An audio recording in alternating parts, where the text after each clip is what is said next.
In the blistering October heat of the Egyptian desert, somewhere near the base of Mount Sinai, an elderly man clutched his chest and collapsed behind the camera. Cecil B. DeMille, 73 years old, and driven by an obsession most people mistook for genius, had just suffered a massive heart attack. His doctors told him to stop. The studio begged him to hand the reins to someone else. He refused. He climbed back into his director's chair the next morning, a nitroglycerin tablet under his tongue and a death wish in his eyes, and kept shooting. The film you grew up watching every Easter, the one your grandmother called sacred, was directed by a man who was literally dying to finish it. Behind the parted waters and the golden calf and Charlton Heston's granite jaw, there was chaos, suffering, manipulation, and a level of human cost that Paramount Pictures spent decades trying to bury. The spectacle was real. So was the wreckage. Let's pull back the curtain and uncover 15 dark secrets about the 10 Commandments they never wanted you to know. Number 15. The director who refused to die. Cecil B. DeMille did not simply have a heart attack on location. He had a severe coronary event that, by every medical standard of the 1950s, should have ended his career on the spot. The production was filming in Egypt, miles from any proper hospital, surrounded by sand and wind and thousands of extras who had no idea what had happened. DeMille was rushed to his tent, where a doctor who had been kept on retainer for exactly this kind of emergency administered what treatment he could. The prognosis was bleak. DeMille's personal physician, who was flown in from the United States, told him flatly that continuing to direct in the desert could kill him.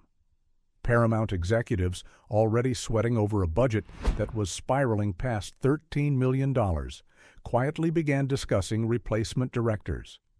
Names were floated.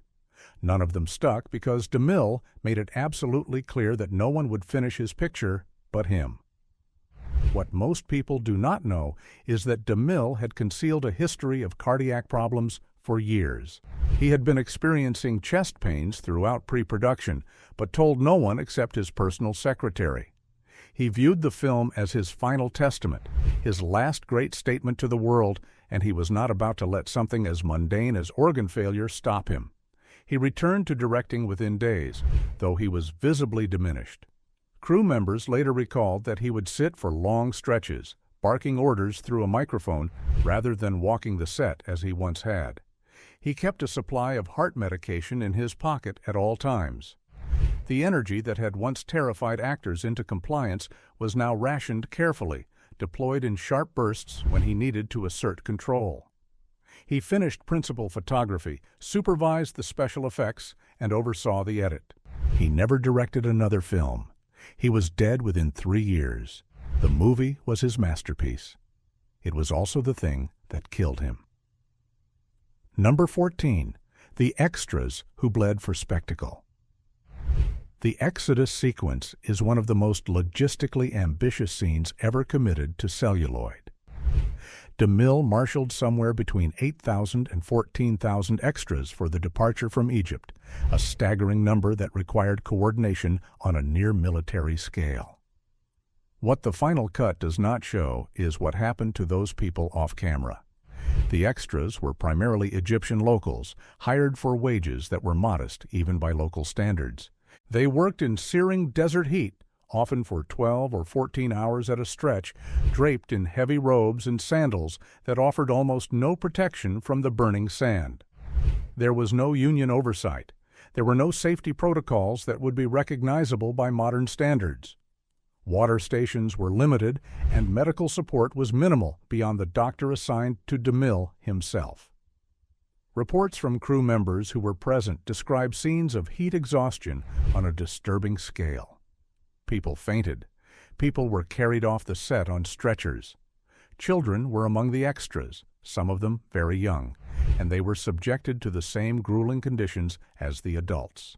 DeMille, who had spent decades managing enormous crowd scenes going all the way back to the silent era, treated the extras as scenery.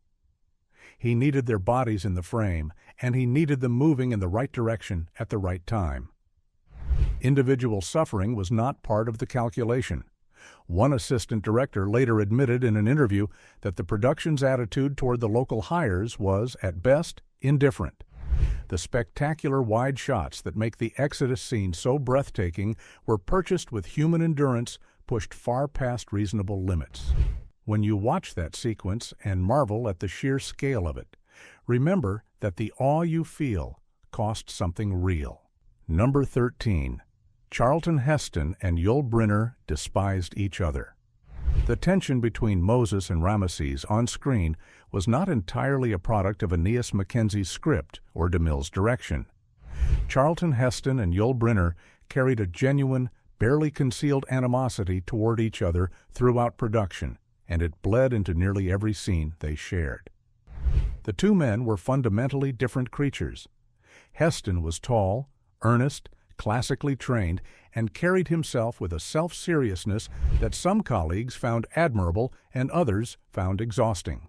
Brynner was compact, magnetic, fiercely intelligent, and possessed of an ego that could fill any room he entered before he even opened his mouth. Both men believed they were the real star of the picture, and neither was willing to concede an inch. The rivalry manifested in ways both petty and profound. Brynner, who had recently exploded into stardom with The King and I, reportedly resented being cast as the antagonist in what he viewed as Heston's vehicle. He pushed constantly for more screen time, more lines, more close-ups. Heston, for his part, viewed Brynner as a scene stealer who relied on charisma rather than craft. Their confrontation scenes required multiple takes, not because the performances were lacking, but because neither actor would allow the other to dominate the frame. DeMille, who was a master manipulator of talent, recognized the friction and exploited it ruthlessly. He would praise one actor in front of the other, stoking the fire. He understood that two leading men who genuinely wanted to destroy each other on screen would produce something electric on film. The hatred was never acknowledged publicly during the press tour. Both men smiled and said the right things. But colleagues who worked with them separately in later years confirmed that the dislike was real, deep, and mutual. It wasn't acting. It was genuine hostility. Number 12. The Parting of the Red Sea nearly bankrupted the studio. The Parting of the Red Sea is perhaps the single most iconic special effect in the history of pre-digital cinema. It is also the sequence that nearly destroyed Paramount's finances and drove the effects team to the brink of psychological collapse. The effect was achieved through a combination of methods, the most critical of which involved pouring approximately 300,000 gallons of water into massive dump tanks at the Paramount lot, filming the water as it rushed in, and then reversing the footage so that it appeared to pull apart. The walls of water were actually water pouring together, played backward. Additional layers involved jello, matte paintings, and superimposition techniques that were state-of-the-art for the era. None of it was simple. None of it worked on the first attempt. John P. Fulton, the visual effects supervisor, spent months trying to get the sequence right. The tanks had to be rebuilt multiple times after structural failures.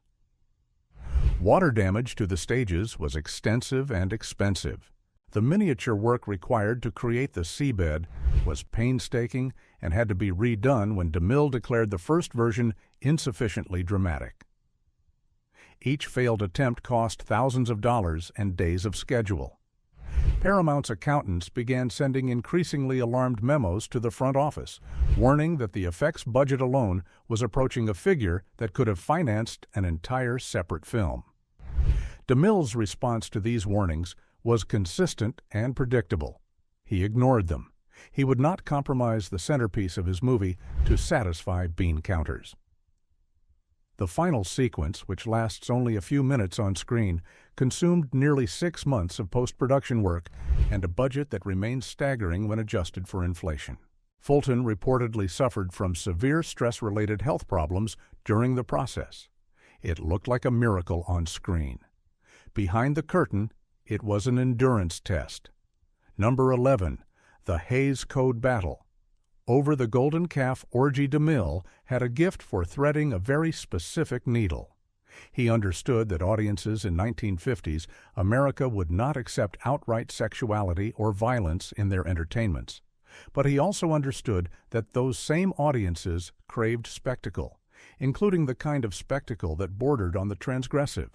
The golden calf sequence, in which the Israelites descend into debauchery while Moses is on the mountain, was the scene that brought DeMille into direct conflict with the Production Code Administration.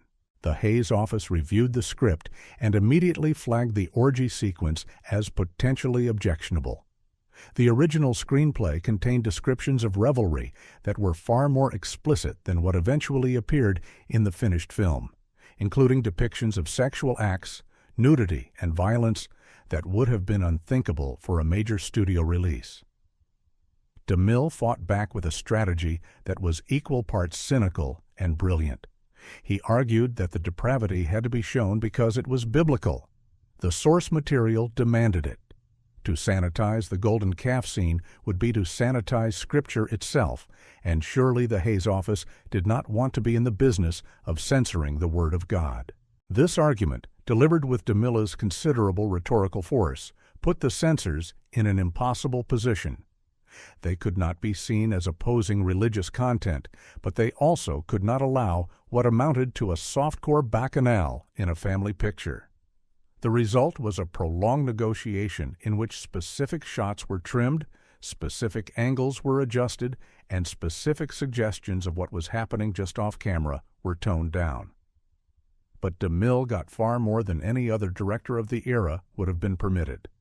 The sequence that survived is still remarkably suggestive, filled with writhing bodies, intoxicated abandon, and a sexual energy that sits uneasily alongside the film's pious messaging. DeMille hid sin behind Scripture, and the censors could not touch him. Top note. Number 10. Anne Baxter's Private War with the Director.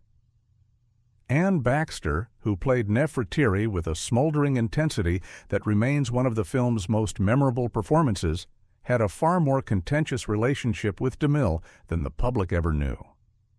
Baxter was a serious actress, an Academy Award winner for The Razor's Edge, and she approached the role with a level of intellectual preparation that DeMille found both useful and irritating. She wanted to understand Nefertiti's motivations, her psychology, the internal logic of her choices. DeMille wanted her to hit her marks, deliver her lines with passion, and look stunning in her costumes. The clash between these two approaches produced friction that escalated as the production wore on. Baxter pushed back on line readings she considered artificial. She questioned blocking that she felt reduced Nefertiti to mere decoration. She argued for scenes that would give her character more depth and complexity. DeMille, who was accustomed to absolute obedience from his cast, responded with cold fury. He dressed her down publicly on more than one occasion, criticizing her in front of the crew in a manner that colleagues described as deliberately humiliating. Baxter, to her credit, did not crumble. She absorbed the abuse, returned to her trailer, and came back the next day ready to fight again. But the toll was real. She later spoke in carefully measured terms about the difficulty of the production, never openly attacking DeMille, but making it clear through implication that the experience had been deeply unpleasant. What makes the dynamic particularly painful is that Baxter's instincts were largely correct. Nefertiti, as written, is a thinly drawn character whose primary function is to desire Moses and scheme against him. Baxter's attempts to add layers were the attempts of a gifted actress trying to elevate limited material. DeMille crushed those attempts because he did not want complexity from his female lead. He wanted spectacle. The performance you see on screen is a compromise between a woman's talent and a tyrant's will. Number 9. The near-fatal chariot accident they buried. During the filming of sequences at the gates of Ramses, a chariot accident occurred that could easily have resulted in death. The production used real horses and real chariots for many of its action sequences, and the combination of animals, speed, and sand created conditions that were fundamentally unpredictable. During one take, a chariot overturned at high speed, throwing its occupant violently to the ground. The horses, panicked and still attached to the wreckage, dragged the broken chariot across the sand before handlers could bring them under control. The stunt performer, some accounts say it was a local writer hired for the sequence, others suggest it was a secondary actor, was badly injured and had to be transported off-set immediately. The incident was not reported to the press. No public statement was issued by Paramount. The production simply paused, cleared the wreckage, replaced the damaged chariot, and resumed filming. This was standard practice in Hollywood at the time, particularly on location shoots in foreign countries where American labor regulations did not apply and where local workers had no institutional mechanism for complaint or compensation. DeMille's attitude toward physical danger on his sets was well established by 1954. He had been making epic films with dangerous stunts for over 3 decades, and his tolerance for risk was calibrated to a different era's standards. A broken bone was a cost of doing business. A concussion was an inconvenience. As long as no one died on camera, the production moved forward. The injured party's name does not appear in any official production documentation that has been made publicly available. Whether they received compensation beyond their daily rate is unknown. The studio covered it up, and the sand buried the rest. Number 8. DeMille's surveillance network on set. Cecil B. DeMille did not trust his cast or his crew, and he made no secret of it. What was less widely known during production was the extent to which he had constructed an informal intelligence network designed to keep him informed of everything that happened on his set, on and off the clock.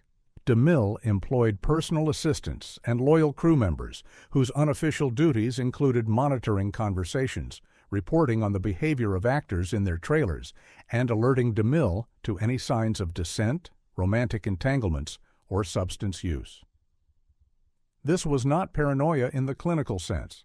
It was a deliberate management strategy rooted in DeMille's belief that a director must be an absolute sovereign over his production. The surveillance extended to the actors' offset lives during the Egypt shoot. DeMille wanted to know who was socializing with whom, who was drinking, who was staying up late, and who might be engaging in behavior that could create scandal or distraction. In an era when morality clauses were standard in studio contracts and a single tabloid photograph could end a career, DeMille viewed this monitoring as protective.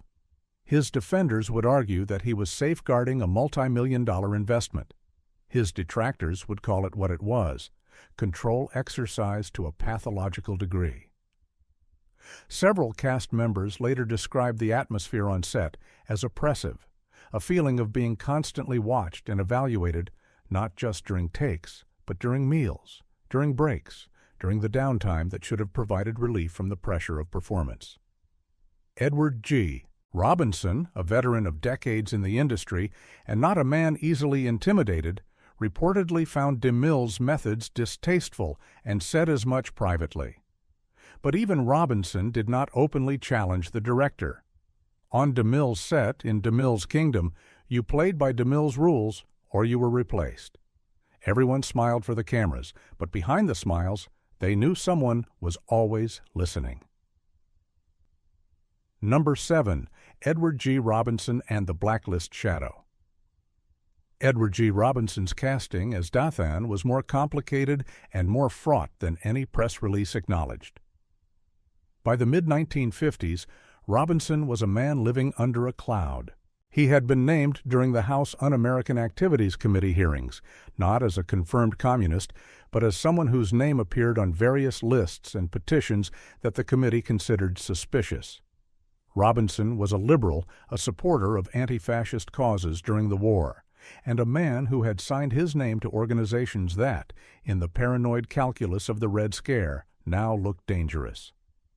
He had been effectively gray-listed, meaning that while he was never formally blacklisted, studios were reluctant to hire him, and the roles that had once come easily now required negotiation and reassurance. DeMille's decision to cast Robinson was not an act of moral courage. DeMille himself was deeply conservative, a fervent anti-communist, and one of the founding forces behind the creation of the Directors Guild loyalty oath. He had no ideological sympathy for Robinson's political positions. What DeMille had was a practical need for a skilled character actor who could play villainy with subtlety and menace, and Robinson was one of the finest in the business. The casting came with conditions. Robinson had to cooperate with the committee, which he eventually did, providing testimony that satisfied the investigators without, he believed, naming names that would destroy others. The experience was devastating to Robinson personally.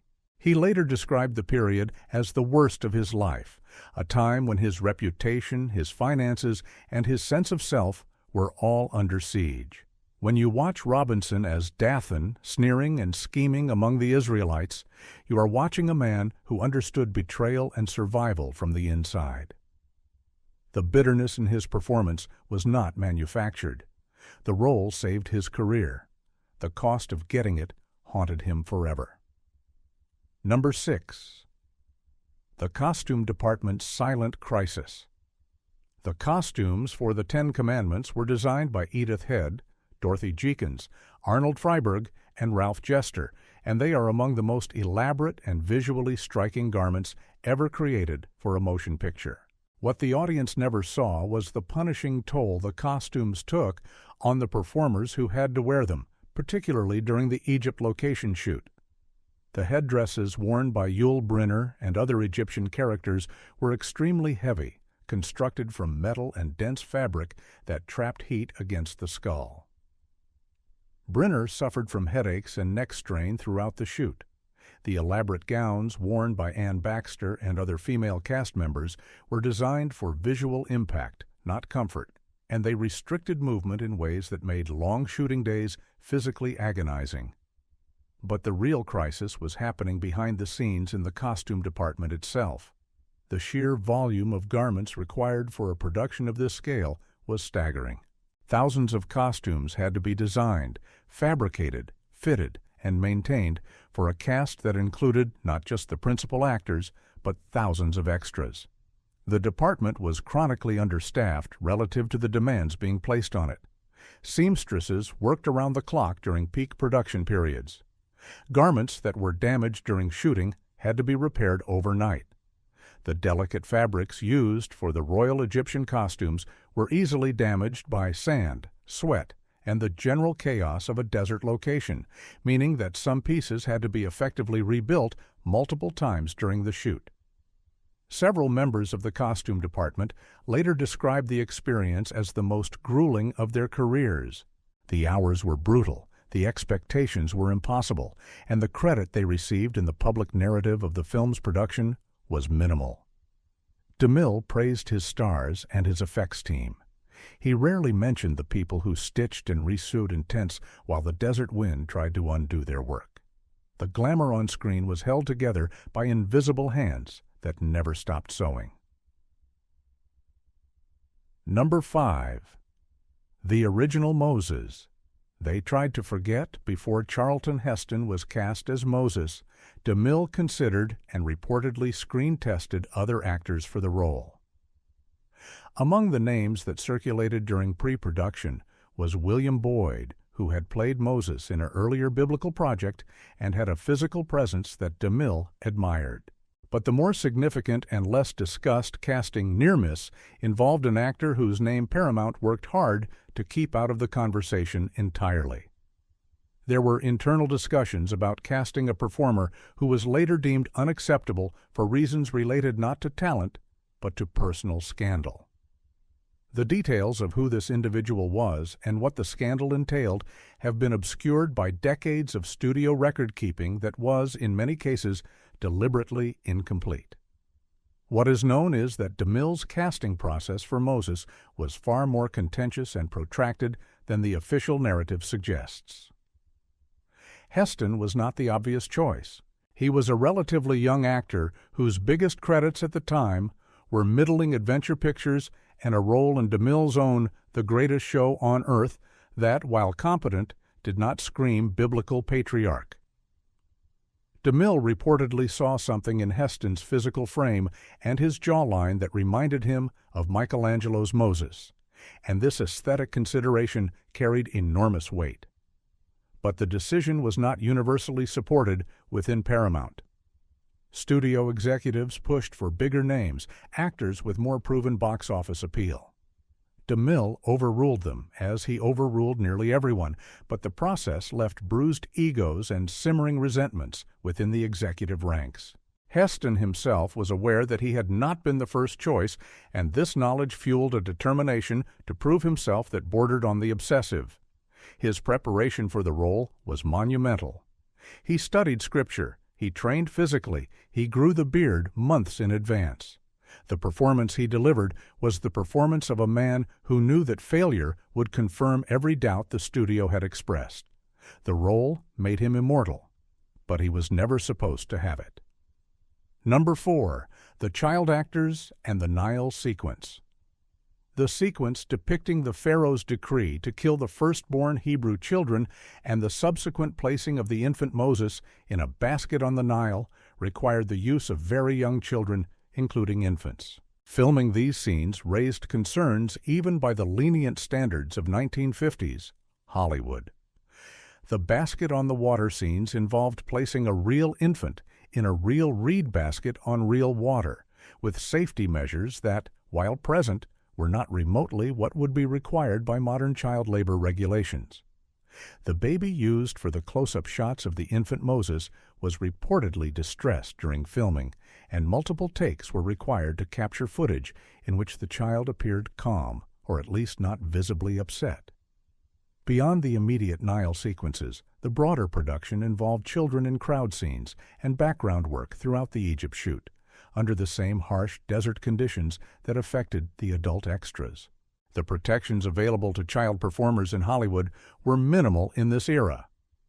California had some regulations regarding working hours and on-set schooling for child actors, but these protections did not extend to foreign locations, and they certainly did not extend to the children of Egyptian locals who were hired as extras.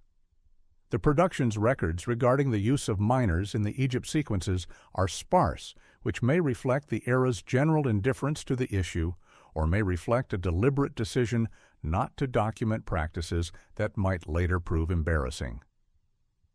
DeMille, like most directors of his generation, viewed children on set as small props that needed to be positioned correctly. The emotional or physical welfare of child performers was not a category of concern that appeared in his production planning. The scenes are brief in the final film. The conditions under which they were obtained were not. What appears on screen as tenderness was produced by machinery that had no room for it. Number 3. The Fire on the Paramount Lot. During the construction and filming of the massive Egyptian sets on the Paramount lot in Hollywood, a fire broke out that threatened to destroy weeks of work and millions of dollars worth of construction. The sets for the 10 Commandments were among the largest ever built on a studio backlot, covering acres of space and requiring materials that were, in many cases, highly flammable. The ancient Egyptian aesthetic demanded wood, fabric, and paint, all of which could ignite with terrifying speed in the dry Southern California climate. The fire, whose exact cause was never conclusively determined, though electrical failure was suspected, erupted during a period when construction crews were working overtime to meet DeMille's relentless schedule. The blaze was contained before it could spread to the most critical set pieces, but the damage was significant. Sections of the Ramses exterior had to be rebuilt, and the schedule was thrown into chaos. DeMille's reaction was characteristic. He did not panic. He did not commiserate with the exhausted construction crews who now faced additional weeks of labor. He simply demanded that the rebuilding begin immediately and that the revised schedule accommodate no delays to principal photography. The cost overruns generated by the fire contributed to the already swelling budget and produced a fresh round of anxious communications between the production office and Paramount's financial controllers.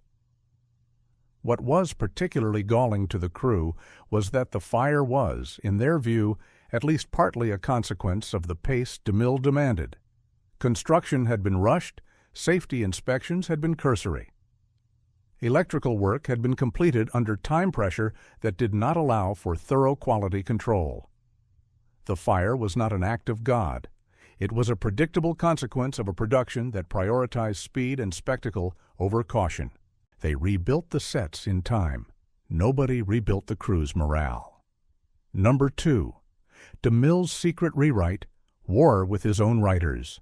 The screenplay for The Ten Commandments is credited to Aeneas Mackenzie, Jesse Lasky Jr., Jack Garris, and Frederick M. Frank. What the credits do not reveal is the vicious extended battle over the script that consumed years of pre-production and continued well into filming. DeMille was a notoriously difficult collaborator on the page.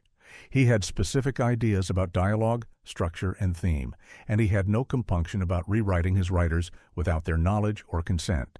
The original drafts of the screenplay were significantly different from what was eventually filmed, and the process by which the script evolved from those drafts to the final shooting script was marked by firings, rehirings, uncredited contributions, and a level of acrimony that left lasting bitterness.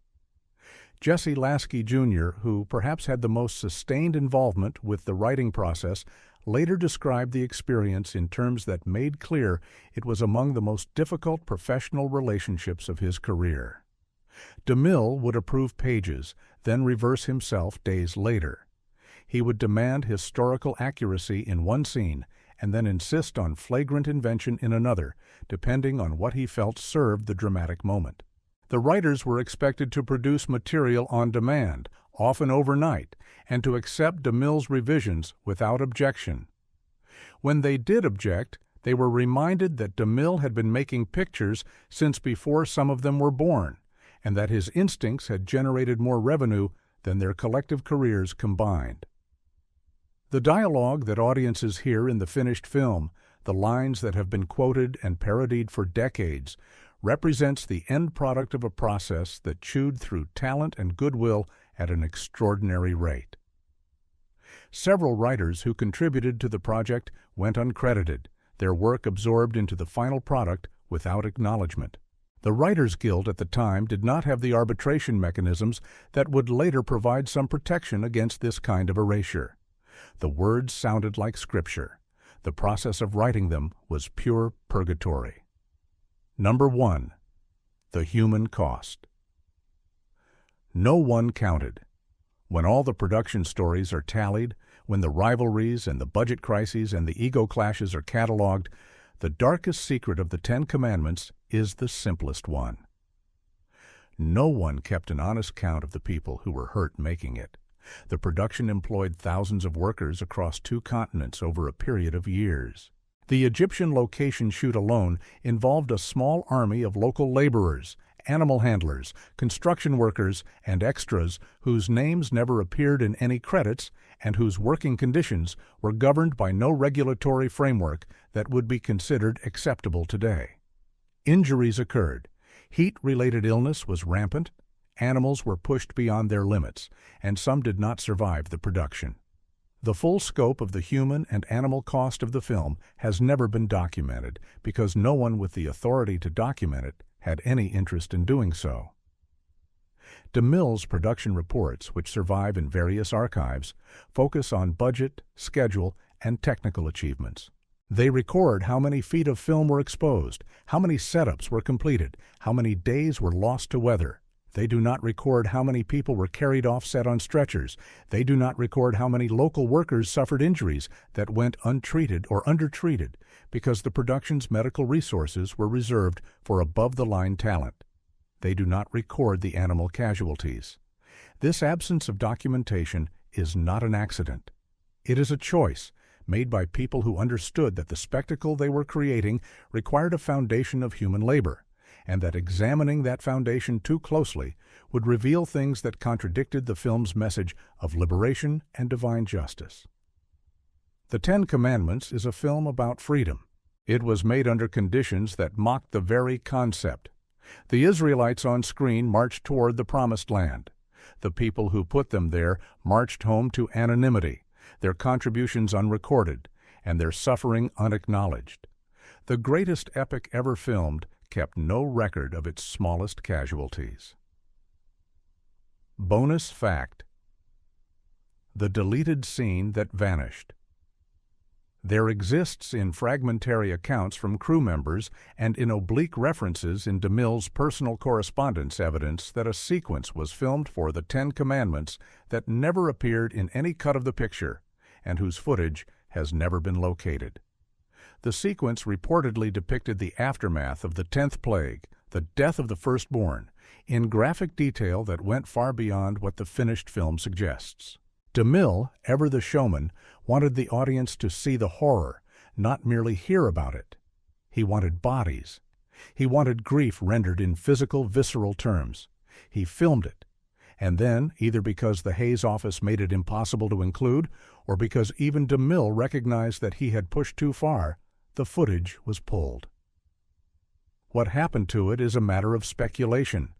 Some accounts suggest it was destroyed during one of Paramount's periodic vault purges, in which materials deemed unusable or redundant were discarded to free storage space.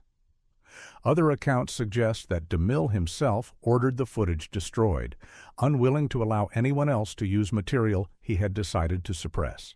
A third theory, less substantiated but persistent among DeMille scholars, holds that the footage was not destroyed but was simply misfiled or mislabeled and may still exist somewhere in Paramount's archives, uncatalogued and unrecognized.